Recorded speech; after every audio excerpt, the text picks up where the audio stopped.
The Curse of King Tut's Tomb by Michael Bergen. Illustrated by Barbara Schultz.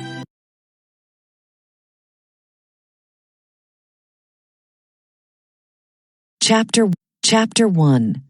The Mummy's Curse is Born. More than 5,000 years ago, a rich and powerful kingdom developed along the Nile River in Egypt. Today, people call the kings of Egypt pharaohs. At first, ancient Egyptians built huge pyramids in which they buried their kings. Later, they buried their kings in underground tombs. Ancient Egyptians believed their king's spirits lived on after death. The tombs protected the king's spirits and held everything they would need in the afterworld. Egyptians mummified the dead so their spirits could return to their bodies. Some of the king's organs were removed and placed in jars that were left in the tomb. Egyptian priests cast spells over the dead king's body. They placed precious stones or pieces of metal in the strips of cloth wound around the body. Writings on the wall warned grave robbers not to disturb the tomb. May these spells and this magical stone protect your spirit forever. May the great God judge anyone who steals from this tomb. London, 1890. Thousands of years later, Europeans discovered and explored the ancient tombs of Egypt. They brought Egyptian mummies and artifacts back to Europe. The local people warned me not to enter the tomb. They spoke of horrible things that happened to grave robbers. But I risked my life to show you the wonders of the ancient pharaohs. Please, remain seated, no matter what is revealed as I unwrap the mummy. What do you think is inside? Gold? Jewels? Probably just dust from old bones. He's been dead for more than 3,000 years. I've heard mummies are cursed. We should leave the dead alone. The idea of a mummy's curse spread. Writers created stories about people who died horrible deaths after disturbing mummies. These stories did not stop archaeologists from exploring the tombs. One of these scientists was England's Howard Carter. During the early 1900s, he worked in Egypt's Valley of the Kings for Lord Carnarvon. Lord Carnarvon was deeply interested in Egyptian artifacts. In the Valley of the Kings tombs were deep underground. By 1909, many people believed the major tombs there had been found. Carter disagreed. He wanted to find the tomb of Tutankhamun, known as King Tut. Tutankhamun ruled Egypt more than 3,000 years ago. It's been years, Carter. Lord Carnarvon's money is running out. We can't keep digging much longer. Something will turn up. I think Tut's tomb is nearby. We found something. It looks like the entrance to a tomb. On November 6, 1922, at Lord Carnarvon's home in England. Lord Carnarvon, this message just arrived for you from Mr. Carter. Pack my bags. I'm leaving for Egypt. Chapter 2. An amazing discovery. 3 weeks later, Carter and his men had cleared out the passageway to a sealed doorway. Beyond this door, another sealed doorway stood outside King Tut's tomb. Lord Carnarvon waited anxiously for the plaster to be removed. This doorway has been opened and sealed before. Grave robbers must have found it centuries ago. There may be nothing left inside. Can you see anything, Carter? Yes, wonderful things. What do you see?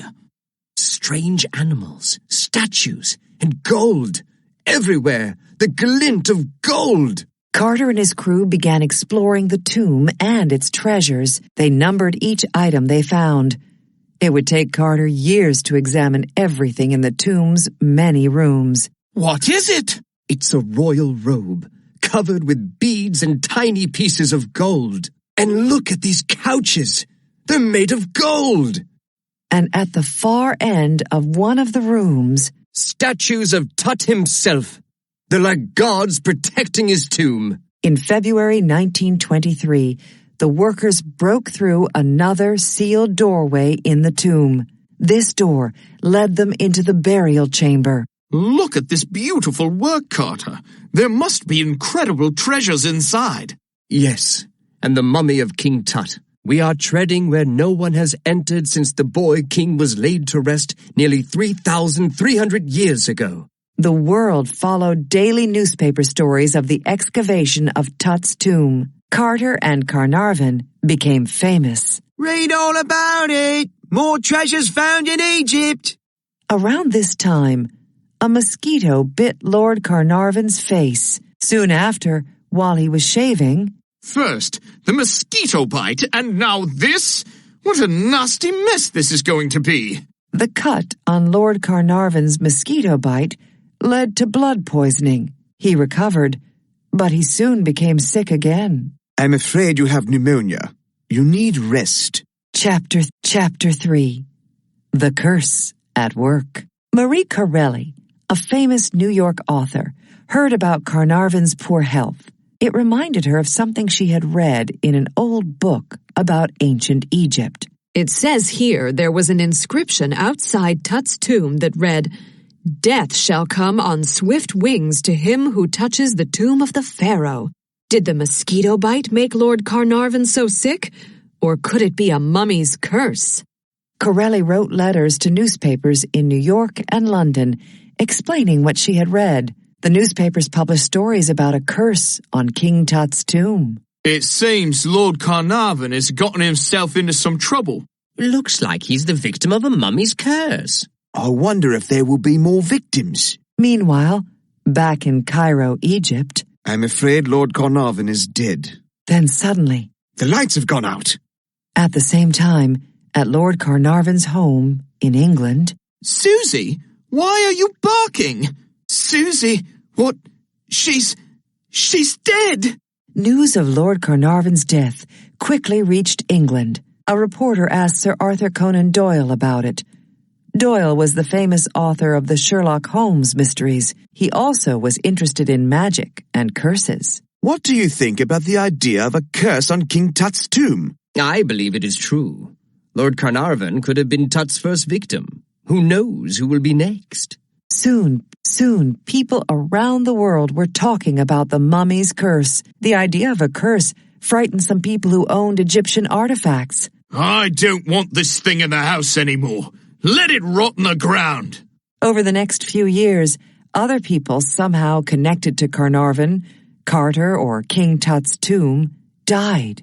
It's strange that Lord Carnarvon's brother died so soon after him.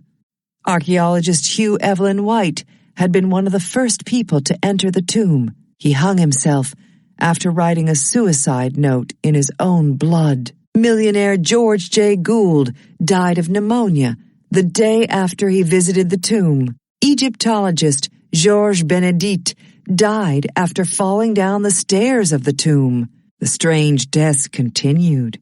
More people connected to Tut's tomb were said to have died early deaths. Mr. Carter, what do you think of the curse of Tutankhamun?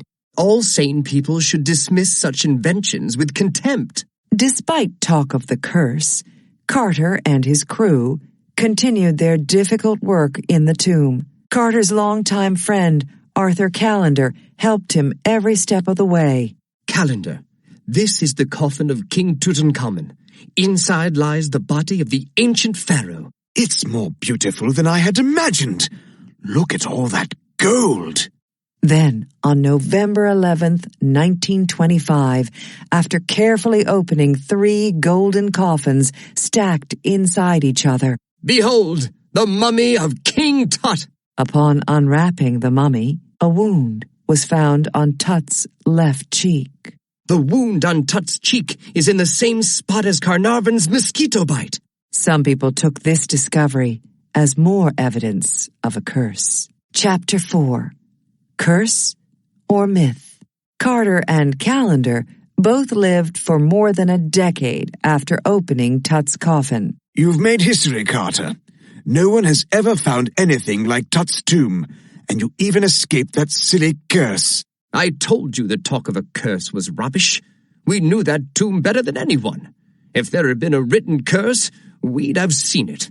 Even though the curse hadn't affected Carter or Callender, some people still believed it was real. Herbert Winlock, an expert on ancient Egypt, set out to prove the believers wrong. The numbers don't lie, gentlemen. The people who died were mostly older people, or people already in poor health. The only curse at work is the curse that all people eventually die. Life killed these poor souls, not a mummy's curse. Reports of strange events related to Tut's tomb stopped, but every so often, a new story was added to the curse's legend. In 1966, Mohammed Ibrahim, Egypt's director of antiquities, dreamed he would face great danger if Tut's artifacts left Egypt. No! No! The tomb's artifacts were to be flown to Paris, France, for a museum exhibit. Ibrahim met with authorities about canceling the exhibit. He begged to keep the artifacts in Egypt. Don't you see? If the artifacts leave Egypt, it may mean my death. We can't cancel our plans because you had a silly dream. The artifacts will go to Paris. Upon leaving the meeting, Ibrahim was struck and killed by a bus. Almost 100 years after Tut's discovery, people are still fascinated and frightened by the idea of a mummy's curse. Movies and books about mummies still scare audiences even today. The legend of Tut's curse lives on. Do you think Tut's tomb was cursed? Of course not. Scientists say people who entered Tut's tomb were no more likely to die early than those who hadn't been near the tomb. But would you spend a night in a mummy's tomb? Are you kidding? Never.